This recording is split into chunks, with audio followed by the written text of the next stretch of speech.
परमेश्वर के नाम की स्तुति हो। आज हम सबको परमेश्वर ने फिर से एक सुंदर अवसर दिया कि हम सभी लोग एक साथ उसकी आराधना करने के लिए आ सके। तो आइए आराधना में जाने से पहले अपने सर को झुकाएं, अपनी आंखों को बंद करें, हम परमेश्वर से प्रार्थना करेंगे। स्वर्गीय पिता परमेश्वर, आपका धन्यवाद करते हैं सुंदर समय के लिए। पिता परमेश्वर, आज आप हमें अपनी हुजूरी में लेकर आए, इसलिए आपका धन्यवाद करते हैं। प्रभु जी, थोड़ा समय जब हम आपकी उपस्थिति में बिताते हैं, प्रार्थना करने में, आराधना करने में प्रभु जी, और आपके वचनों से सुनने में प्रभु परमेश्वर, आप हमें मदद कीजिए कि प्रभु जी आज प्रभु आपके वचनों से हमको सीख सके, थोड़ी देर आपकी आराधना कर सके परमेश्वर। प्रभु जी, आप हमें सहायता कीजिए। आगे के समय को आपके हाथों में समर्पित करते हैं। धन्यवाद प्रार्थना सुनने के लिए यीशु मसीह के नाम से मांगते हैं, सुनो और कबूल कर पिता, आमीन। एक बार फिर से परमेश्वर के नाम में आप सभी को मेरा प्रेमी अभिवादन, और मैं आप सभी का स्वागत करना चाहता हूं हमारे साथ जुड़ने के लिए आज की आराधना में। अब हम थोड़े समय में परमेश्वर की गीतों को गाकर परमेश्वर के नाम की महिमा करेंगे, स्तुति प्रशंसा करेंगे। हमें आराधना में अगुवाई देने के लिए हमारे साथ भाई जयवंत यूपी से जुड़े हैं। भाई जयवंत लखनऊ से आते हैं, उनका पूरा नाम जयवंत जे मैसी, और वो लखनऊ से हमारे बीच में हैं। हमें परमेश्वर की आराधना में अगुवाई करने के लिए मैं आगे का समय भाई जयवंत को देना चाहूँ। हालेलुया। आप सभी को जय मसीह की। परमेश्वर को धन्यवाद हो कि उसने हम सबको ये मौका दिया था कि हम ये मिल के परमेश्वर की आराधना और बड़ाई कर सकें। हो सकता हम अलग अलग जगहों पे हो, लेकिन इस माध्यम के द्वारा हम परमेश्वर की आराधना कर सकते हैं। हालेलुया। हम एक वचन को पढ़ेंगे जो कि भजन संहिता उसका 103 और उसकी दूसरी आयत, जो कि ऐसा कहती है कि हे मेरे मन, यहोवा का धन्य कहे और उसके किसी भी उपकार को मत भूलना। सच में आज ये समय है कि हम उसके किसी भी उपकार को ना भूलें, क्योंकि हर दिन उसकी अद्भुत कार्य, उसके हर एक कार्य हर दिन नए होते हैं हमारे लिए। हम आज अपनी सांस ले सकते हैं, हम एक नया दिन दे सकते हैं। ये सिर्फ उसके अद्भुत कार्य के द्वारा, उसकी दया के कारण है जो हम आज जीवित हैं इस जगह पे। परमेश्वर को धन्यवाद हो। और हम इस समय कुछ गीतों को गाएंगे और परमेश्वर की आराधना मिल के करेंगे। और मैं चाहता हूँ कि आप सब मिल के मेरे साथ और परमेश्वर की आराधना करें।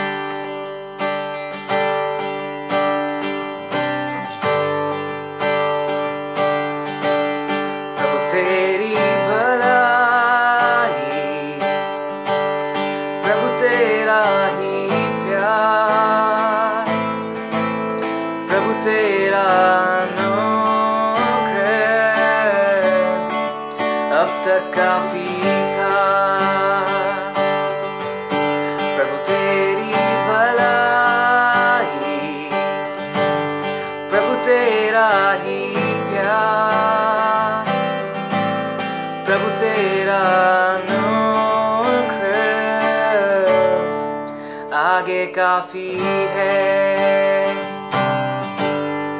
बीते युगों में मदद हमारी तूने की, बीते युगों में हमारी चट्टान ढाल बना,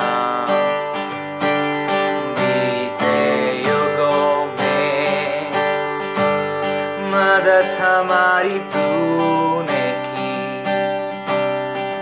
बीते युगों में हमारी चट्टान ढाल बना। प्रभु तेरी भलाई, प्रभु तेरा ही प्यार, प्रभु तेरा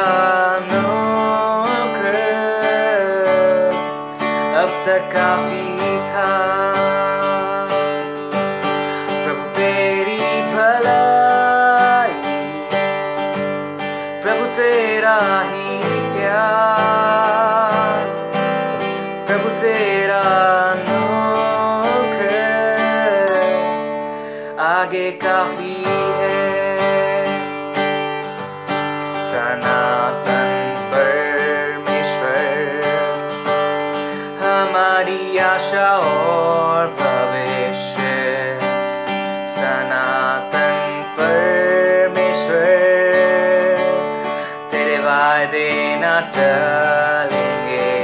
सनातन परमेश्वर, सनातन परमेश्वर हमारी आशा और भविष्य। सनातन परमेश्वर तेरे वादे न टलेंगे, प्रभु तेरी भलाई, प्रभु तेरा ही प्यार, प्रभु तेरा नोख अब तक काफी था। प्रभु तेरी भलाई, प्रभु तेरा ही प्यार, प्रभु तेरा नोख आगे काफी है। प्रभु तेरी भलाई, प्रभु तेरा ही प्यार, प्रभु तेरा नोख आगे काफी है। धन्यवाद परमेश्वर, धन्यवाद, आपका धन्यवाद हो परमेश्वर। आप महान और अद्भुत परमेश्वर हैं। आप राजाओं के राजा हैं, प्रभुओं के प्रभु हैं परमेश्वर, और हम आपकी आराधना करते हैं परमेश्वर। सच में आपके उपकार हम पर हमेशा बने रहते हैं, और इसके लिए हम आपको धन्यवाद देना चाहते हैं। आज भी हम उसको धन्यवाद दें अपने हृदय के गहराई से, उसको धन्यवाद दें।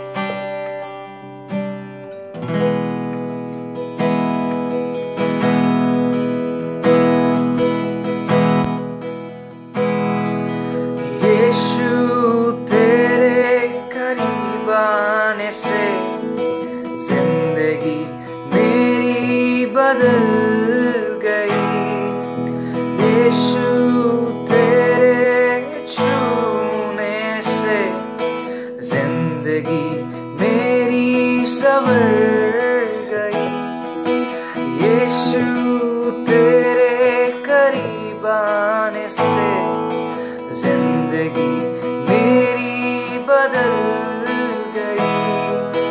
यीशु तेरे छूने से जिंदगी मेरी संवर गई। तूने मुझे है बचाया, तूने मुझे छुड़ाया, तूने मुझे है बचाया, तूने मुझे छुड़ाया। मैं धन्यवाद करता रहूंगा, यीशु धन्यवाद करता रहूंगा। मैं धन्यवाद करता रहूंगा, यीशु धन्यवाद करता रहूंगा। धन्यवाद, धन्यवाद, धन्यवाद, धन्यवाद, धन्यवाद, धन्यवाद, धन्यवाद, धन्यवाद। मैं जो पापों में डूबा हुआ था और जो तुझसे दूर हुआ था, मैं जो पापों में डूबा हुआ था और जो तुझसे दूर हुआ था, तूने मुझे है छुड़ाया, अपनी राह पर चलाया।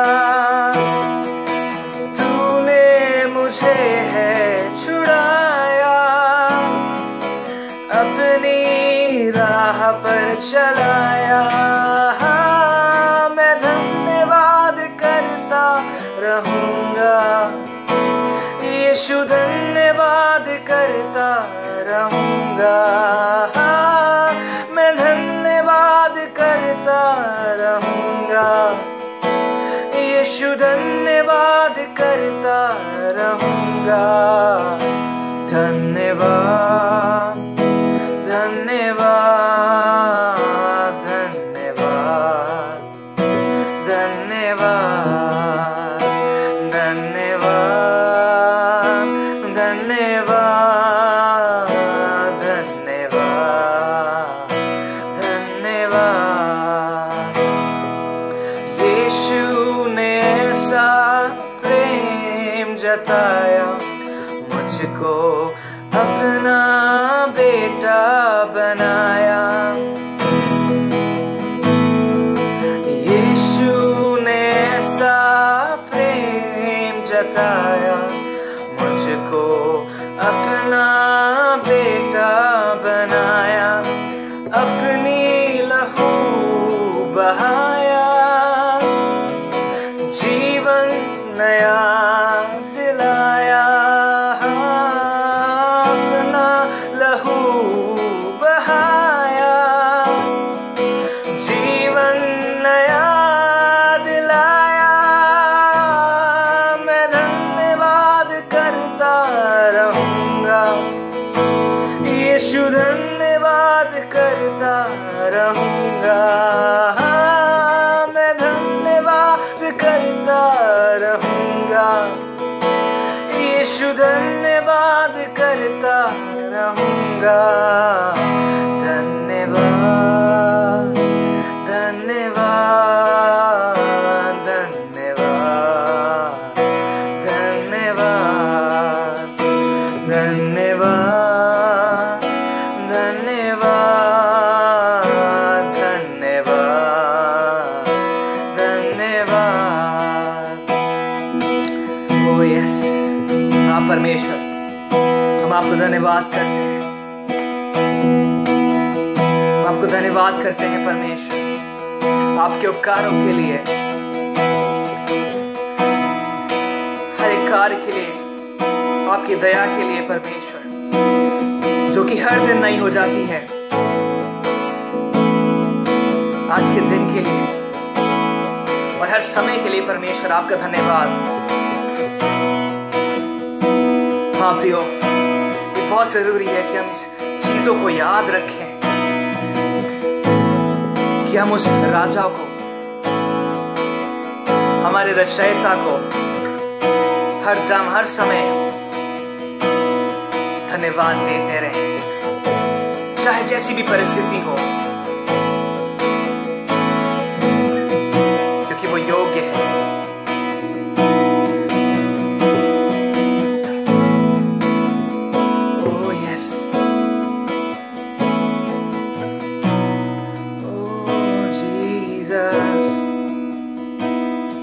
मैं धन्यवाद करता रहूंगा। यीशु धन्यवाद करता रहूंगा। मैं धन्यवाद करता रहूंगा। यीशु धन्यवाद करता रहूंगा। धन्यवाद धन्यवाद।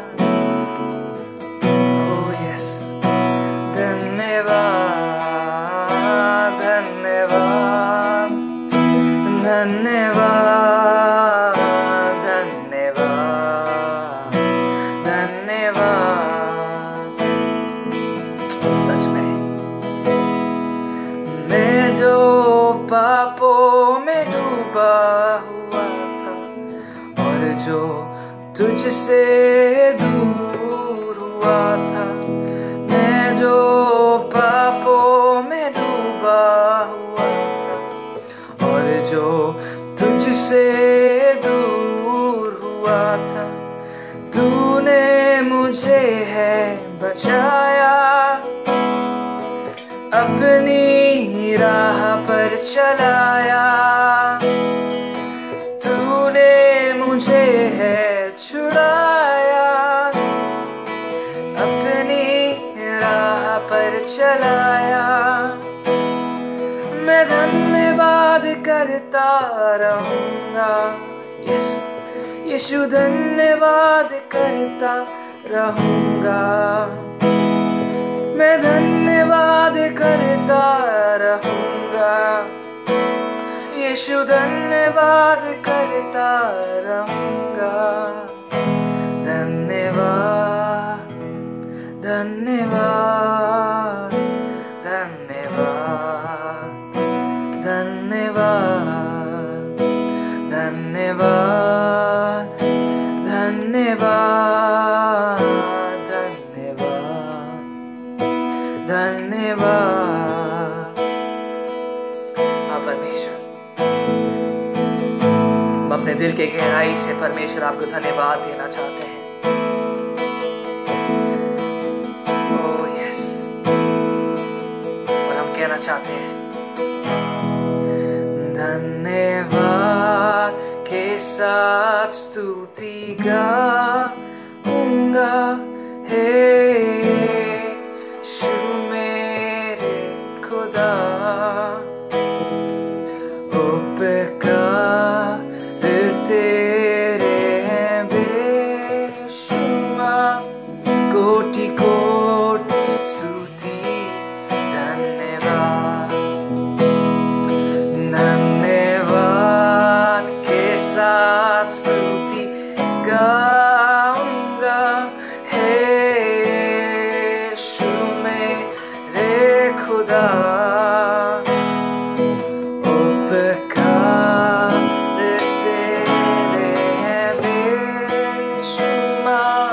कोटि कोटि स्तुति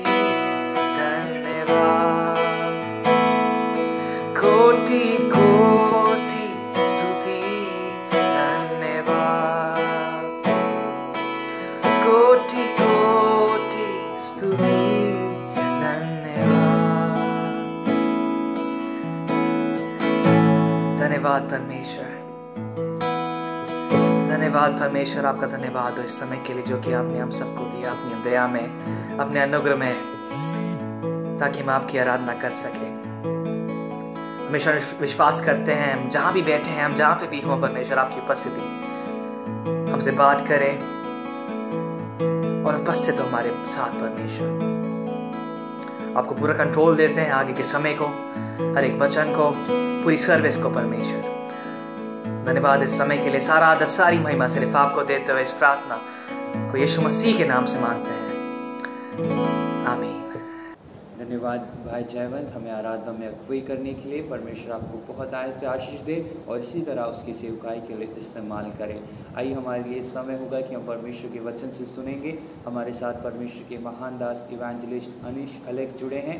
हम परमेश्वर के महान दास को स्वागत करते हैं। वो कतर से हमारे बीच में आते हैं। परमेश्वर के महान दास आज हमारे बीच में परमेश्वर का वचन लेकर आए हैं। हम प्रार्थना पूर्वक बैठे कि परमेश्वर का वो वचन हमारे दिलों में कार्य करने पाए और परमेश्वर उस वचनों के द्वारा हमें आशीष देने पाए। आगे का समय परमेश्वर के महान दास को मैं देना चाहूँगा। Praise the Lord. परमेश्वर का धन्यवाद हो आज के दिन परमेश्वर के सम्मुख आने के लिए परमेश्वर ने जो अवसर दिया है, मैं परमेश्वर का धन्यवाद करता हूँ। विशेषकर परमेश्वर को वचन को आपके सामने रखने के लिए इस माध्यम के द्वारा हेब्रोनाइट्स ब्रॉडकास्टिंग नेटवर्क के द्वारा जो अवसर मिला है, मैं पूरी टीम का, परमेश्वर के दासों का भी धन्यवाद करता हूँ। मेरी आवाज को सुनने वाले सभी परमेश्वर के जनों का, विशेषकर बुजुर्गों का, माता पिताओं का, भाई बहनों का, नौजवानों का, बच्चों का मैं परमेश्वर में धन्यवाद करता हूँ। भजन संगीता 121 पहला और दूसरा आयत, मैं अपनी आंखें पर्वतों की ओर लगाऊंगा, मुझे सहायता कहाँ से मिलेगी? मुझे सहायता यहोवा की ओर से मिलती है जो आकाश और पृथ्वी का करता है। यह भजन संगीता एक यात्रा का गीत है। इस भजन संगीता से हम अच्छे से परिचित हैं। हमारे प्रार्थना जीवन में कई बार इन वचनों को हम दोहराते हुए प्रार्थना भी करते हैं, लेकिन सही तरीके से इन वचनों की गहराइयों में हम उतर पाए हैं। पहले आयत से जब 8वें आयत तक हम पढ़ते हैं, परमेश्वर हमारा रक्षक है बताया गया है। 8वां आयत ऐसे कहता है, यहोवा तेरे आने जाने में तेरी रक्षा अब से लेकर सदा तक करता रहेगा। कितनी बारीकी से परमेश्वर हमारा ख्याल रखता है, कितने सुरक्षित तरीके से वो हमें चलाता है। जीवन में जब परेशानियां उठती है, परमेश्वर के किए गए उपकारों को हम बड़ी आसानी से भूल जाते हैं। हमें जब अपने समय में जब उत्तर नहीं मिलता तो हमारे मन के विचार, हमारे प्रार्थना की बोली भी बदल जाती है। वो कई बार इस प्रकार से हो जाती है, परमेश्वर आप हमारी प्रार्थना आखिर सुन क्यों नहीं रहे? कब से मैं प्रार्थना कर रहा हूं परमेश्वर, कब से मैं आपकी उपस्थिति में रो रही हूं, आपने हमें क्यों त्याग दिया? जब ऐसी प्रार्थना कई बार हमारी जबानों से निकलती है, परमेश्वर का हमसे ये कहना है, मेरी संतान, मैं हमेशा से तेरे साथ था और हमेशा तेरे साथ बना रहूंगा। अगर आज कुछ विषयों में उत्तर नहीं मिल रहा तो इसका मतलब यह नहीं है कि मैंने प्रार्थना सुनना बंद कर दिया। इसका मतलब यह है कि हमारे जीवन में परमेश्वर का उद्देश्य बहुत बड़ा है। हम कई बार कहते हैं कि प्रार्थना कब से कर रहा हूं, देरी हो रही है उत्तर मिलने में। देरी नहीं हो रही दोस्त, प्रार्थना का उत्तर सही समय में, परमेश्वर के समय में जरूर हमें मिलेगा। हमें कई बार लगता है कि देरी हो गई, लेकिन परमेश्वर की ओर से कभी भी देरी नहीं होती। इसको हम कई बार समझ नहीं पाते हैं, जिसकी वजह से हम परमेश्वर के किए गए सारे उपकारों को क्षण भर में भूल जाते हैं। एक और कई बार हमारे अंदर इस तरीके की बोली चल रही होती है, लेकिन दूसरी ओर जिस चीज को हमें सही में समझना चाहिए हम उसको समझ नहीं पाते। परमेश्वर के सामने तो हम प्रार्थना से अपनी जरूरतों को रखते हैं, लेकिन कभी हमने यह समझा है कि हमारे जीवन में से परमेश्वर को क्या चाहिए? हमारी दौड़ हमेशा हमारे लिए थी। क्या हमने कभी यह समझा है कि परमेश्वर की बुलावट में हम बुलाए गए और परमेश्वर हमसे क्या चाहता है? परमेश्वर की इच्छा हमारे जीवन में आखिर क्या है? परमेश्वर की इच्छा यह है कि परमेश्वर की संतान उसके सामने, उसकी उपस्थिति में बनी रहे और उसके वचनों में चले। और कई बार यहां पर हम फिसल जाते हैं। परमेश्वर के वचनों का कितनी बार हमने उल्लंघन किया। प्रार्थना जीवन को भी अगर हम अपना उठा के देखें, प्रार्थना जीवन में भी हम पराजित है। कितने ऐसे समय हैं, कितने ऐसे दिन हैं जब हमने प्रार्थनाएं नहीं की, उसके बावजूद भी परमेश्वर ने हमें संभाला। वचन की गहराइयों को जानते हुए भी, वचन की सच्चाइयों को जानते हुए भी जानबूझकर और अनजाने में हमने पाप किया। रोजाना कितनी बार परमेश्वर के वचनों का उल्लंघन करते हैं। ये सारी बातें जब हमारे अंदर चलती है, उसके बाद भी वो हमारा साथ नहीं छोड़ता। सच्चाई तो ये है दोस्तों, हम कई बार अविश्वासी बने रहे, लेकिन वो हमेशा से हमारे साथ विश्वास योग्य बना रहा। अगर इसे प्यार नहीं कहा जाता तो किसे प्यार कहा जाता है? पहले आयत में ऐसा लिखा है, मैं अपनी आंखें पर्वतों की ओर लगाऊंगा, मुझे सहायता कहां से मिलेगी? परमेश्वर का दास अपनी आंखों को पर्वतों की ओर लगाए हुए एक सहायता की उम्मीद से बैठे हैं कि उनको इन पर्वतों में से मदद मिलेगी। इस भरोसे से, इस इंतजार से वो खड़े हैं। मेघ से ढके पर्वतों को हमने भी कई बार देखा होगा। देखने में कितना अच्छा नजारा है वो। हो सकता है कि ऐसे ही किसी पर्वतों की ओर अपनी आंखों को लगाकर वहां से मुझे एक उत्तर मिलेगा, उस उत्तर के इंतजार के लिए बैठा हुआ एक परमेश्वर का दास। लेकिन कई दिन तक, कई समय तक इंतजार करने के बाद जब पर्वतों की ओर से उन्हें उत्तर नहीं मिला, तो दूसरे आयत में अनुभव की रोशनी में उन्होंने ऐसा लिखा, मुझे सहायता यहोवा की ओर से मिलती है जो आकाश और पृथ्वी का करता है। दूसरा आयत, अनुभव की रोशनी में। Praise the Lord. पहले उन्होंने अपनी आंखें सृष्टि के ऊपर लगाई थी, तो दूसरे आयत में उन्होंने अपनी आंखें सृष्टिकर्ता के ऊपर लगाई है। Praise the Lord. इसलिए हम ये कह सकते हैं कि खाली ज्ञान से लिखा गया एक गीत नहीं है ये, परमेश्वर को अनुभव करके रचा गया एक गीत है। भजन संगीता 121। मैं और आप, हम में से कितने ऐसे हैं जो ऐसा प्रार्थना करते हैं कि परमेश्वर, मैं आपको अनुभव करना चाहता हूं। भजन संगीता 34 उसके 8वें आयत में इस प्रकार लिखा है, परख कर देखो कि यहोवा कैसा भला है। Taste and see that the lord is good. क्या मैंने और आपने परमेश्वर को ज्ञान तक सीमित रखा है? आज की पीढ़ी में भी बहुत लोग परमेश्वर को ज्ञान तक सीमित रखते हैं। हमें परमेश्वर के बारे में जानकारियां है, अच्छी बात है, लेकिन आपने कभी परमेश्वर को अनुभव किया है? हम कहते हैं परमेश्वर चंगा करने वाला परमेश्वर है। क्या उस परमेश्वर की चंगाई को हमने अपने जीवन में महसूस किया है?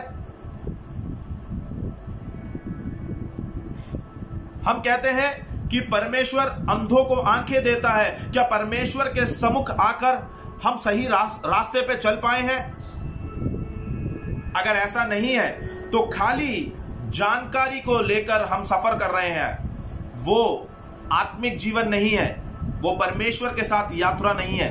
परमेश्वर के साथ यात्रा करने का मतलब है परमेश्वर को अपने जीवन में अनुभव करना। हम में से कितने ऐसे जो प्रार्थना करते हैं, परमेश्वर मैं आपको अनुभव करना चाहता हूं। हां, आपके बारे में जानकारियां है मुझे, लेकिन मैं इस जानकारी के अंदर अपने जीवन को समेटना नहीं चाहता। मैंने जो आपके बारे में जाना है उसको मैं अनुभव करना चाहता हूं। Praise the Lord. अगर हमने आज तक ऐसा प्रार्थना नहीं किया है तो हमें आगे प्रार्थना करना पड़ेगा कि परमेश्वर, मैं आपको अनुभव करना चाहता हूं। आप मेरे जीवन में आइए। आपके बारे में मेरे को जानकारियां है, आपके बारे में मैंने बहुतों से सुना है, लेकिन मैं आपको अनुभव करना चाहता हूं। हम में से कितने हैं जो ऐसा प्रार्थना करने के लिए तैयार हैं? पहले आयत में सृष्टि की ओर परमेश्वर के दास ने अपनी आंखों को लगाया। एक समय ऐसा था जब हमने भी सृष्टि के ऊपर अपनी आंखों को लगाया था। हमारा आश्रय परमेश्वर नहीं था, कुछ लोग थे। ये भाई मेरे परेशानी में मेरे साथ खड़ा रहेगा, हमारा विश्वास था। ये बहन दुख के समय में मुझे छोड़ के नहीं जाएगी, हमारा विश्वास था। ये दोस्त मेरी परेशानियों में मेरे लिए दौड़ कर आएगा, हम गर्व से बोलते थे। लेकिन जब तूफानों के साथ जब सामना करना पड़ा, हम लोग अकेले रह गए। जो अपने थे वो भी छोड़ गए, लेकिन परमेश्वर ही था जो उन तूफानों के बीच में निकल कर आकर हमारा हाथ पकड़कर उन तूफानों में से हमें बाहर लेके आया। और आज जब हम उन बातों को याद करिए अपने पिछले दिनों को, पिछले वर्षों को। ऐसी परिस्थितियां, ऐसी परेशानियां थी, हमने खुद अपने आप में निर्णय ले लिया था कि अब इनमें से कभी बाहर निकल कर नहीं आ पाएंगे। निराशा से जीवन भरा हुआ था, समाप्त हो गया हमारा जीवन, सारी उम्मीदें खत्म। लेकिन आज जिस जगह पर हम खड़े होते हैं, आज जिस जगह पर हम खड़े हैं, यह अपने आप में गवाही नहीं है क्या दोस्तों? और इन उपकारों को कितनी आसानी से एक क्षण में हम भूल जाते हैं। आज भी परमेश्वर ने हमें सुरक्षित, महफूज और बिना मुरझाए रखा है। ये उसकी करुणा है, ये उसका प्यार है। Praise the Lord. आज की पीढ़ी में भी बहुत लोगों का आश्रय सृष्टि है, बहुत लोगों को अपनी संपत्ति पर आश्रय है, धन पर आश्रय है, बहुत लोगों को अपने ज्ञान पर आश्रय है, बहुत लोगों को अपनी ताकत पर आश्रय है। कुछ लोगों का ऐसा कहना है कि हमारी पहचान बड़े लोगों के साथ है, तो हमारा जीवन बिल्कुल सही है, आगे का सफर बिल्कुल साफ है। लेकिन कोविड-19 महामारी ने यह साबित कर दिया कि जिसका आश्रय धन पर था, जिसको अपने ज्ञान पर, जिसको अपनी ताकत पर था, जिसको अपनी पोजीशन पदवी पर था, वो सारी इस महामारी के सामने नष्ट हो गई। इन सारी चीजों ने लोगों की मदद नहीं करी इस महामारी से बाहर निकलने की। संपन्न राज्य आज भी कोविड-19 के साथ युद्ध में है, नहीं जीत पा रहे। मॉडर्न टेक्नोलॉजी से प्रेज़ द लॉर्ड किसी चीज की कमी नहीं है, लेकिन फिर भी इस बीमारी को जीता नहीं जा पा रहा। हमें उनके लिए प्रार्थना करना भी पड़ेगा, और आप अपने प्रार्थना जीवन में जरूर प्रार्थना करना। जो मेडिकल डॉक्टर्स है, जो नर्सेस है, जो इनके साथ युद्ध में लगे हुए हैं, जो इस वायरस के साथ युद्ध में लगे हुए हैं, परमेश्वर इनको संभाल कर रखे, परमेश्वर इन्हें बहुतायत से अनुग्रहित करे। हमारे लिए जो इतनी मेहनत कर रहे हैं, हमारे लिए जो युद्ध कर रहे हैं, परमेश्वर इनके साथ बना रहे, इनके परिवारों के साथ बना रहे, इनको किसी चीज की कमी ना हो। यह हमारी जिम्मेदारी है कि जो हमारे आगे खड़े हैं हमारी सेवा के लिए, उनके लिए प्रार्थना करें। दूसरी ओर यह अपने आप में क्या दिखाता है कि मनुष्य की बुद्धि में आज भी कुछ चीजें हैं जो मनुष्य अपनी बुद्धि से नहीं कर पाता, उसकी बुद्धि से परे हैं। और यह भी दर्शाता है कि एक जीवित परमेश्वर जिंदा है जो असंभव चीजों को संभव कर सकता है। जिनको अपनी ताकत पर, जिनको अपने संपत्ति पर, जिनको अपने ज्ञान पर घमंड था, वो सब टूट गया। Praise the Lord. लेकिन अगर आज हम सुरक्षित हैं तो यहोवा परमेश्वर का हाथ हमारे सर के ऊपर है। Praise the Lord. हम कहते हैं कि जीवन में कुछ सही नहीं चल रहा है, 5 महीने हो गए, 5 महीने से घर के अंदर बैठे हैं, परमेश्वर क्या चल रहा है परमेश्वर मेरे जीवन में, आप चीजों को समझ क्यों नहीं रहे। सोचने वाली बात है, ये प्रार्थना करने के लिए भी हम जिंदा है, ये भी तो अपने आप में गवाही है। दोस्त, अगर ये प्रार्थना जबानों में से निकल रही है तो इसका मतलब तू जिंदा है। उसके लिए परमेश्वर का धन्यवाद नहीं करेगा कि परमेश्वर ने इस महामारी में तुझे सुरक्षित रखा, उसने अब तक संभाला, आगे भी वो संभालेगा। दिल छोटा करने की जरूरत नहीं है। सृष्टि के ऊपर जिन्होंने आश्रय रखा वो कभी भी अपने जीवन में सफल नहीं हो पाए, लेकिन परमेश्वर के ऊपर जिन्होंने अपना आश्रय रखा, प्रेज़ द लॉर्ड, वो निराशा से आशा की ओर चल पड़े। Praise the Lord. दूसरा आयत अनुभव में लिखा गया है कि मुझे सहायता यहोवा की ओर से मिलती है। Praise the Lord. कहीं और से नहीं मदद आती दोस्त, परमेश्वर की ओर से मदद आती है। अगर आपको लगता है आपका भरोसा, आपने बहुतों पे भरोसा किया होगा और बहुतों ने आपका भरोसा तोड़ दिया होगा, लेकिन घबराने की जरूरत नहीं है, निराश होने की जरूरत नहीं है। परमेश्वर ने अभी आपका साथ छोड़ा नहीं है, परमेश्वर आपके साथ है। परमेश्वर के दास को यहां पर मदद मिल गई। परमेश्वर के दास की परमेश्वर ने जो मदद करी है, परमेश्वर के दासों को परमेश्वर कैसे संभालता है उसके बारे में नीचे बताया गया है। लेकिन मैं आपके सामने ये बात को रखना चाहता हूं कि किन लोगों की परमेश्वर मदद करता है। हमने ये तो सुन लिया कि परमेश्वर मदद करता है और परमेश्वर से कुछ असंभव नहीं है, सृष्टि से कोई मदद आनी नहीं है, सृष्टिकर्ता हमारी मदद करता है। लेकिन किन लोगों की परमेश्वर मदद करता है, मैं आपके ध्यान को दूसरे इतिहास, पुराने नियम दूसरे इतिहास की किताब 14 अध्याय उसके 11वें पद की ओर ले जाना चाहता हूं। तब आसा ने अपने परमेश्वर यहोवा की यो दोहाई दी, हे यहोवा, जैसे तू सामर्थी की सहायता कर सकता है वैसे ही शक्तिहीन की भी। हे हमारे परमेश्वर यहोवा, हमारी सहायता कर, क्योंकि हमारा भरोसा तुझी पर है और तेरे नाम का भरोसा करके हम इस भीड़ के विरुद्ध आए हैं। हे यहोवा, तू हमारा परमेश्वर है, मनुष्य तुझ पर प्रबल ना होने पाए। इसके पीछे का चरित्र क्या है? ये एक राजा की प्रार्थना है। यहूदा राज्य का राजा आसा की प्रार्थना है। आसा के विरोध में जेरा नामक एक राजा आता है, उसके पास युद्ध लड़ने आता है यहूदा राज्य के विरोध में। आसा राजा के पास 5,80,000 की सेना है और युद्ध में जो दूसरे पक्ष में खड़े हैं, जो विरोधी पक्ष में खड़े हैं, उनके पास 10 लाख की सेना और 300 रथ है। आसा जानता है कि 5 लाख की सेना से, 5,80,000 की सेना से इस युद्ध को जीता नहीं जा सकता, क्योंकि हमारे विरोध में जो व्यक्ति खड़े हैं वो 10 लाख की सेना है और 300 रथ है। आसा को अपनी कमजोरियां दिखने लग गई। उसने अपनी राजगद्दी से निकल आया और परमेश्वर के सामने, परमेश्वर की उपस्थिति में घुटने टेक कर रोने लगा। परमेश्वर, हमें मालूम है कि आप शक्तिशाली की मदद करते हो, आप सामर्थ्य की मदद करते हो, हमें मालूम है, लेकिन हम यहां पर शक्तिशाली नहीं है, हम यहां पर बलवंत नहीं है, हम शक्तिहीन हैं। आप हमारी मदद कीजिए, इस युद्ध में हमें आप अकेला मत छोड़िए।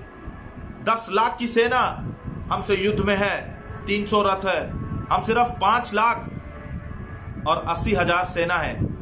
अगर आज आपने हमारा साथ नहीं दिया तो यह राज्य नष्ट हो जाएगा। Praise the Lord. एक राजा रो रहा है। यह खाली राजा की कहानी नहीं है, यह हमारी कहानी है।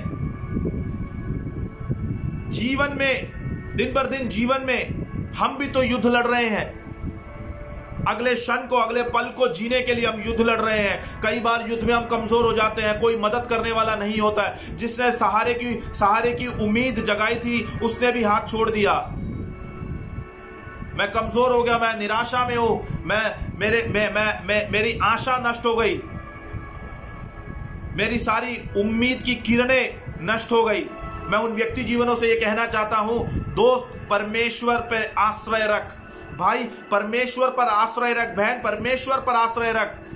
आप कभी जीवन में लज्जित नहीं होंगे।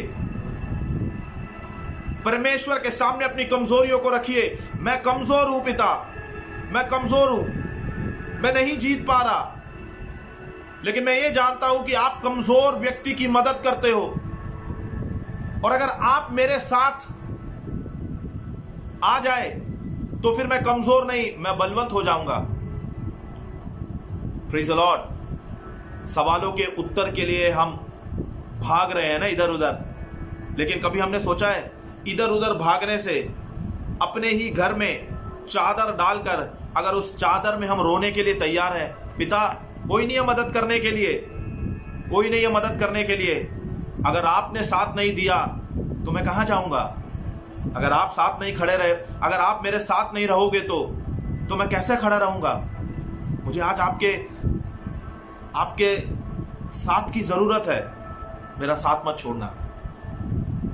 अगर हम ये प्रार्थना करने के लिए तैयार हैं, हमारे प्रार्थना विषयों में वो उत्तर देने जा रहा है। आसा ने परमेश्वर के सामने प्रार्थना करी और परमेश्वर ने उसकी प्रार्थना को स्वीकार करा। लेकिन सवाल यह है कि आसा की प्रार्थना को अगर परमेश्वर स्वीकार करे तो आसा ने ऐसा क्या किया है जो परमेश्वर ने उसकी प्रार्थना को स्वीकार करा? उसका उत्तर 14 अध्याय के 2 आयत में लिखा है। आसा ने वही किया जो उसके परमेश्वर यहोवा की दृष्टि में अच्छा और ठीक था। Praise the Lord.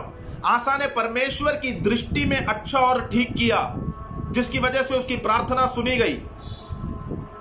मसीह जीवन को चुनने के बाद परमेश्वर की दृष्टि में क्या हम अच्छा कर रहे हैं, ठीक कर रहे हैं, अपने जीवन को सुधारने की कोशिश कर रहे हैं, या मसीह जीवन में सफर करते हुए आज भी परमेश्वर की दृष्टि में हम बुरा कर रहे हैं? अगर ऐसा चल रहा है तो हमारी प्रार्थनाओं में उत्तर मिलने में बहुत समय लग जाएगा दोस्त। हमें परमेश्वर की दृष्टि में अच्छा और ठीक करना पड़ेगा। यह अच्छा और ठीक आसा ने किया, लेकिन किया क्या है? तीसरा आयत, उसने पराई वेदियों को और ऊंचे स्थानों को दूर किया और लाठों को तुड़वा डाला, अशोरा नामक मूर्तों को तोड़ डाला और यहूदियों को आज्ञा दी कि अपने पूर्वजों के परमेश्वर यहोवा की खोज करे और व्यवस्था और आज्ञा को माने। राजा ने क्या करा है? आसा राजा ने यहूदा राज्य से पराई वेदियों को निकाल दिया। जीवित परमेश्वर की जहां आराधना होनी चाहिए, जीवित परमेश्वर की जहां उपासना होनी चाहिए, उस राज्य में परमेश्वर के विरोध में कुछ पराई वेदियां और अशेरा नामक मूर्तियां थी, जिसको उस राज्य में से निकाल दिया और उस राज्य के लोगों को यह आज्ञा दी कि अपने पूर्वजों के परमेश्वर यहोवा की खोज करे और व्यवस्था और आज्ञा को माने। व्यवस्था और आज्ञा को मानने के लिए आज्ञा दी गई राजा की ओर से। परमेश्वर की आज्ञा को माने, उसकी व्यवस्था पे चले। मैं और आप परमेश्वर की व्यवस्था पे, उसकी आज्ञा पर चलने के लिए हमें चुना गया है। लेकिन परमेश्वर की आज्ञा में चलना है तो हमें क्या करना पड़ेगा? हमें पराई वेदियों को, उन मूर्तों को तोड़ना पड़ेगा जो आज भी हमारे अंदर मौजूद है। आसा ने तो देश में जो पराई वेदियां थी, बाहरी तौर से उस समय जो वेदियां थी उसको तोड़ा था, लेकिन आज भी ये वेदियां आत्मिक व्यक्ति के अंदर, जो अपने आप में खुद कहता है कि मैं परमेश्वर की संतान हूं, उसके अंदर गहराई तक ये वेदियां मौजूद है। उस समय ये बाहर थी, ये वेदियां, मूर्तियां ये बाहर थी, लेकिन आज ये हमारे अंदर है। इन्हें परखना बहुत ज्यादा जरूरी है। Praise the Lord. मसीह जीवन में तो हम सफर कर रहे हैं, लेकिन कभी मैंने और आपने अपने आप से पूछा है, परमेश्वर के विरोध में कुछ वेदियां हमारे अंदर जो जिंदा है उसको हम पहचान पाए हैं और उसको निकालने की हमने कोशिश करी है? हमें लगता है कि प्रार्थना कर रहे हैं, हम आराधना के गीत गा रहे हैं, वचन सुन रहे हैं, तो सब कुछ चीज चल रहा है, सब कुछ बढ़िया चल रहा है। दोस्त, बाहर नहीं, मेरे अंदर क्या है उसको पहचानना ज्यादा जरूरी है। आसा ने देश के अंदर से, यहूदा राज्य के अंदर से इन वेदियों को दूर कर दिया, तो परमेश्वर ने उसकी प्रार्थना को सुन लिया। ये वेदियां आखिर है क्या? आज के जमाने में ये वेदियां कहां हैं? आज के जमाने में ये वेदियां हमारे अंदर है। कोलोसियों की किताब उसके 3 अध्याय में लिखा है, उसके 5वें आयत में, इसलिए अपने उन अंगों को मार डालो जो पृथ्वी पर है, अर्थात व्यभिचार, अशुद्धता, दुष्कामना, बुरी लालसा और लोभ को जो मूर्ति पूजा के बराबर है। साथ साथ 8वां आयत, अब तुम भी इन सबों को, अर्थात क्रोध, रोष, बैरभाव, निंदा और मुंह से गाली बकना, ये सब बातों छोड़ दो। पुराने मनुष्यत्व को उसके कामों के समान उतार डालो। Praise the Lord. अंदर अगर ऐसी चीजें जिंदा है, ये तो मैंने पूरा अध्याय नहीं पढ़ा है, मैं बस आपके सामने रख रहा हूं। इस प्रकार की वेदियां हमारे अंदर जिंदा है। परमेश्वर के विरोध में उठने वाले सोच विचार अगर हमारे अंदर जिंदा है, तो हमारी प्रार्थनाओं में उत्तर मिलने में देरी हो जाएगी दोस्त, क्योंकि परमेश्वर बाहरी जीवन को खाली नहीं देखता है, वो अंदर के जीवन को देख रहा है। बाहर से तो मेरे गीत अच्छे हैं, बाहर से तो मेरी प्रार्थनाएं अच्छी है, लेकिन अंदर का जीवन किस प्रकार का है? हम सब परमेश्वर के सामने प्रार्थना करते हैं, हम सबके जीवन में युद्ध है, हम सब युद्ध में खड़े हैं, लेकिन कई बार हम इस युद्ध में इसलिए हार जाते हैं क्योंकि परमेश्वर की दृष्टि में हमने कुछ अच्छा और ठीक नहीं किया है। Praise the Lord. कितने ऐसे युद्ध हैं जिसमें हम अकेले लड़ने चले गए, उसमें परमेश्वर हमारे साथ नहीं था, लेकिन युद्ध लड़ने के बाद जब हम हार के आते हैं तो हम कहते हैं कि परमेश्वर तू हमेशा से मेरे साथ ऐसे करता है, लेकिन एक पल के लिए भी हम सोचने के लिए तैयार नहीं है युद्ध में हारे क्यों? क्योंकि परमेश्वर की नजर में हमने वो अच्छा और ठीक किया ही नहीं है।